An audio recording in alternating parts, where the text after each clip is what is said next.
Okay, let's try this again. Take number 2. Good morning from beautiful Reno, Nevada. I wanted to start this video over again because I had the camera turned the wrong way.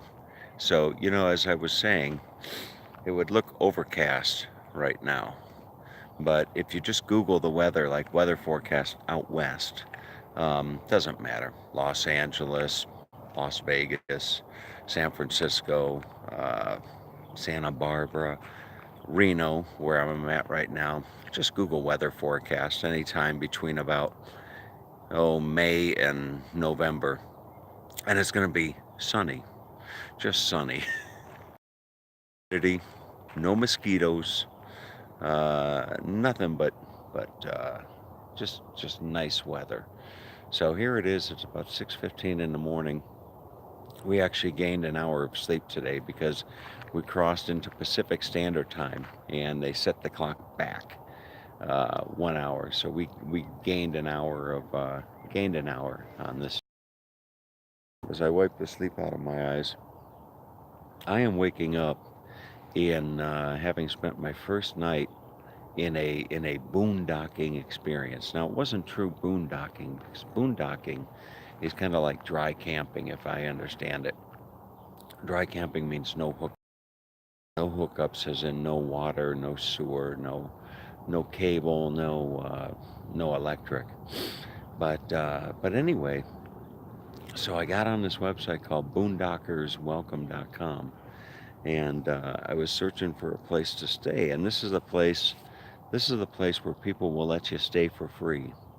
They'll just let you stay for free on their property, and it sounds like it's too good to be true, but it's not.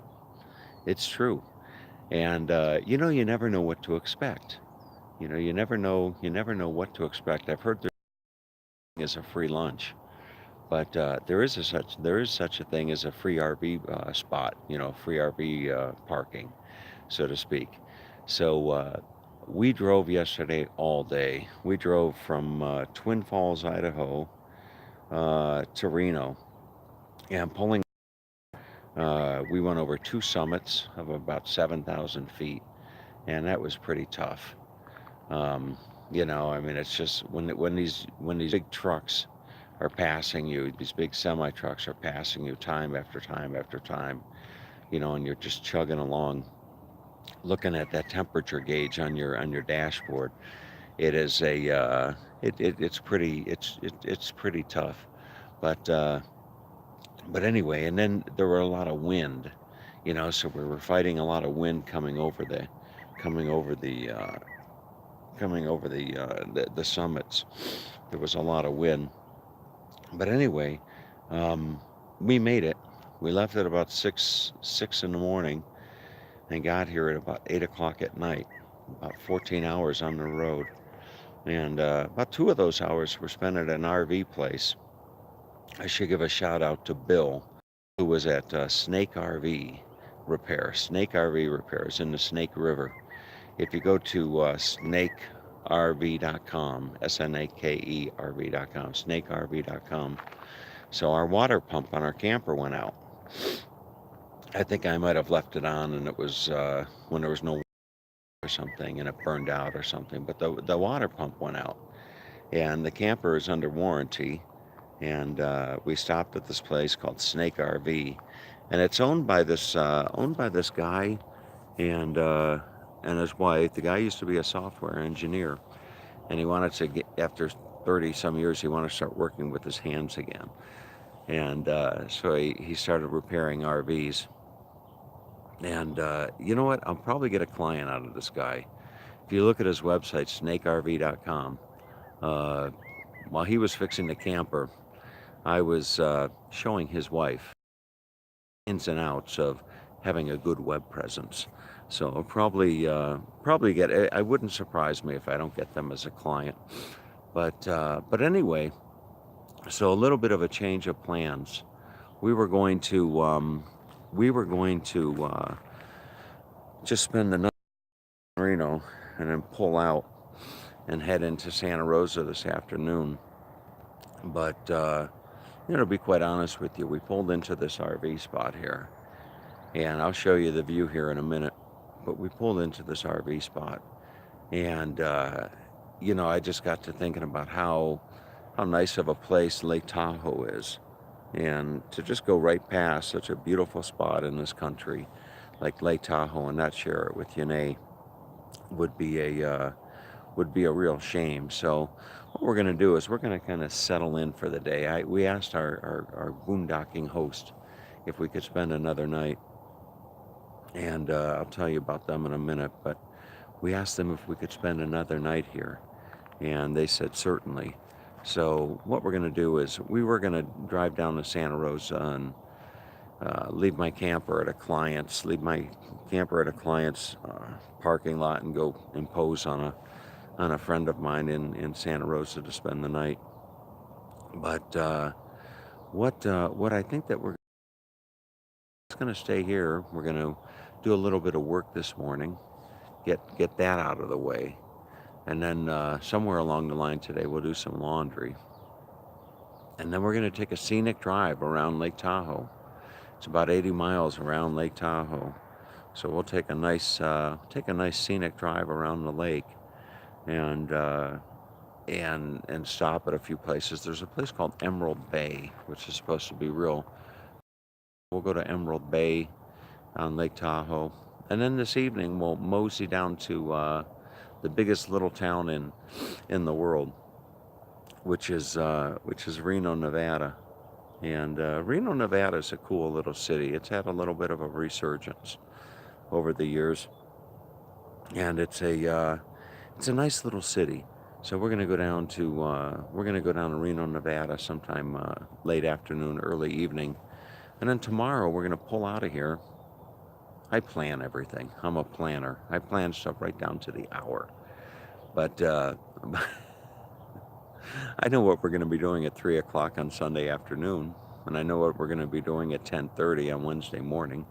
I plan everything. I have a calendar in my head. But tomorrow we're going to pull out of here at about 5, which will put us into the San Francisco Bay Area at about 10 o'clock. And we're going to park our camper. We're going to park our camper in Marin and take the ferry over from. We're going to take the ferry over from Marin into San Francisco, and we're going to go spend the day in San Francisco. Do the cable car thing, Chinatown. Do the Fisherman's Wharf, Golden Gate Bridge. Go to the church where Marilyn Monroe married Joe DiMaggio. All the typical tourist stuff there. But anyway, let me show you this place here. Let me show you where I'm at right now. So this is the view across the yard. But let me show you the property. Now, interestingly enough, this is a couple that are probably in their late 50s. Well, they're in their late 50s. She was in software or something like that. And he is a retired sheriff. I'm going to sneeze, so. He was a retired sheriff, or is a retired sheriff, and he was a helicopter pilot. He was a helicopter pilot in the station at Fort Ord, where I was stationed as well. But to say that they've got a beautiful home would be an understatement. This home, and I'm only going to show you so much of it, but this home is but spectacular. So normally when they have somebody that would be boondocking, normally they would put them right over here where they have their camper. So that's where they have their camper, but they were expecting a load of firewood. So they moved their camper over here, and they put Yanae and I where their camper would normally be, which is right over here. And they gave us a 30 amp hookup. You see there's the house. Nicest couple in the world. We sat out with them last night and had who sat out with them last night, had a nice conversation. But just the nicest couple in the world. And we had such a beautiful night's sleep. It was just really, really fantastic. In fact, boss is still in there sleeping right now. It's about 6:15 in the morning here.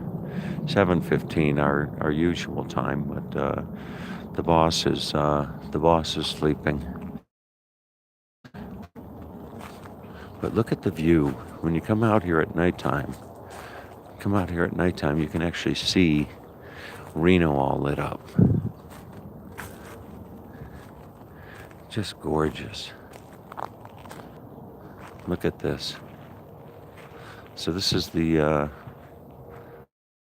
this that we had at our camper yesterday. Every time I see plants that are of interest, I think of Phil back in Muskegon.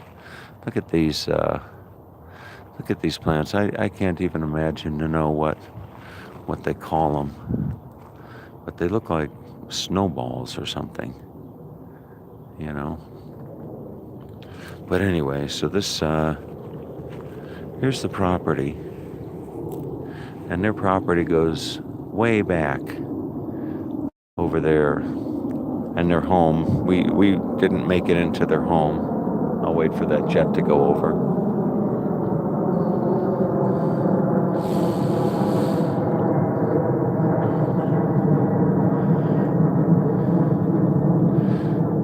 We didn't actually make it into their home, but I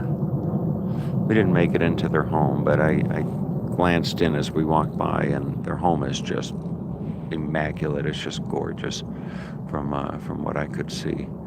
But anyway, you can see some solar panels over there off to the left, and then just right here is a little spot to sit and have the morning coffee, which is what I think I'm about to do. So anyway, that's it. You know, and I should mention that I was having a conversation with a certain someone, and he knows who he is, as to wondering why the hell somebody would invite people onto their property. And this individual said, well, they're probably religious zealots, and they want to, sell us Jesus, or they're swingers, or they're something like that. And that was one of the first questions I asked these people. I said, what motivates you? What motivates you to be, letting strange people like me come and spend the night on your property? And they said, you know what? They said, we bought an RV, and we just like the idea. We like the idea that they signed up because they primarily wanted to do what we're doing right here, stay for free. And they turned out being host. So when you're on Boondockers, you can either stay at places or offer a place to stay. And they signed up to stay at places, but inevitably ended up offering this beautiful place to stay. So it is just gorgeous. What a beautiful spot. This beats any RV camp, I gotta tell you.